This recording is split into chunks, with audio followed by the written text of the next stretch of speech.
तुमची पेट्रोल गाडी असू दे किंवा डिझेल गाडी असू, तुमची जर गाडी पिकअप पकडेल नसेल तर मित्रांनो काय काय गोष्टी आहेत तुम्हाला चेक करायचे, त्यामुळे तुमच्या गाडीचं पिकअप पकडेल.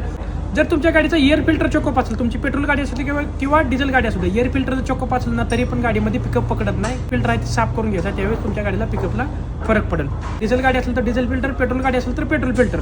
जर चोकअप असेल तरी पण गाडी पिकअप पकडत नाही मित्रांनो. आणि पेट्रोल भरताय किंवा ज्या ठिकाणी डिझेल भरताय की जर भेसळयुक्त डिझेल असेल किंवा त्याच्यामध्ये खराब क्वालिटीचं डिझेल असेल तर तुमची गाडी पिकअप पकडत नाही मित्रांनो, किंवा स्मोक वगैरे मारणं ही पण प्रॉब्लेम होते. त्यामुळे तुमचा पेट्रोल पंप आहे ती बदलून बघा मित्रांनो.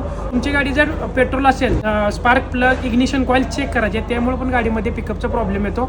डिझेल गाडी असेल तर त्याच्यामध्ये इंजेक्टर क्लिनिंग करणे किंवा त्याचं टायमिंग चेन बघणं किंवा EGR इंटरकूलर करणे, ह्या सगळ्या गोष्टी महत्त्वाच्या आहेत मित्रांनो. त्यामुळे पण तुमच्या गाडीचा पिकअप पकडत नाही. क्लच प्लेट जर खराब असेल ना तरी पण गाडीचं पिकअप पकडत नाही मित्रांनो.